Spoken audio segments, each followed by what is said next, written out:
George, thank you very much indeed, and well done for exposing the truth. Threatened, basically threatened, and told the public do not deserve to know the truth. It is absolutely disgraceful. In fact, it has shades of the same mentality at local level that led to Rotherham and the huge shock, not just we as a country, but the international community, who could not believe we'd sunk to those depths. Turning a blind eye, not telling the British public the truth. Well, when it comes to protecting children, we're not hiding behind a flawed piece of legislation. We genuinely intend to protect, in particular, women and children. And I made this point 2 weeks ago, but I'll make it again today. None of these young, unidentified males that are coming into this country should be free to roam the streets. They should be detained ahead of them being deported. And that is absolutely what we stand for as a party, and we mean it. And we'll do that to protect the British people. We have simply had enough. Okay, moving on. I have a list of questions. Let us start with Henry Zeffman, BBC. Thank you very much. Can I just take you back to something you said right at the start? You talking about the government and the Online Safety Act, and you said they claim that protecting children is the sole purpose of the Online Safety Act. So you seem to think there is a real hidden purpose. What is that? Well, if it was to protect children, why on earth would an elite police force be set up to monitor what people say online about events such as what's occurred in Warwickshire just last week? Why on earth are we seeing the extent to which online material has been censored, including, I was hearing this morning, even historical comments about Richard III? I mean, this is the beginning of state censorship. It is very worrying and very frightening. As for the intended purpose of the Act, a process begun by the Conservative Party, fully understandably, because of suicide kits being available online and all of these terrible things. Yes, of course, the original intention of the Act was honourable and correct in every way, and we would stand behind it.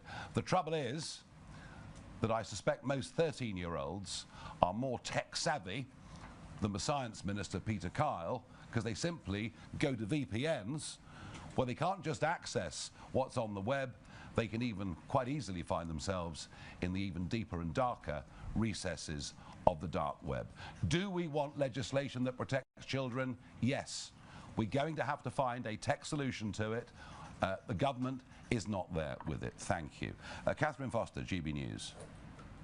Jess Phillips, the Safeguarding Minister, has doubled down basically on that message from last week and said that you would enable modern-day Jimmy travels. What is your response to that comment and to Jess Phillips in particular around safety of women and girls? Well, Jimmy Savile, of course, famously was never online, ever. Never owned a computer, never went on the web. So that's an inappropriate comparison. It's also just sinking to the gutter of politics to make that comparison. I repeat the point. We would love to see legislation, effective legislation, that protected young children from harmful and dangerous material. This Act does not do that, and this Act then extends right into the area of free speech. And when you think it's only the 25th of July when it actually came into being, the effects, I would suggest, are chilling already. And I would say to Jess Phillips, why don't we have a proper debate? Why don't we debate the Online Safety Act publicly? Why don't we debate whether this does actually protect minors, whether it does protect children? We'd be very, very happy to engage in that. We'd very happily work with them on trying to find tech solutions that work. But I'm not going to sink to their level of abuse. I'm just not. Shihab Khan from ITV. Shihab Khan from ITV News. The government has released a range of new measures, both over the weekend and today, that they say is intended to try and stop these crossings from punishing those posting on social media, advertising channel crossings, and reforming the asylum system and the appeals process. I suspect you'll be very critical of that, but what would you do instead if you were empowered to get the backlog down and to stop those crossings from happening? Well, the big story is they're going to spend £100 million on this. Wow. We've given the French £800 million already. And every calm day we see the French Navy escorting vessels literally from the beaches of Gravelines or wherever it may be to the Midway line. And yes, you can employ more officers and you can do whatever you want and you can put more border force boats in the channel and more drones and spotter planes in the sky.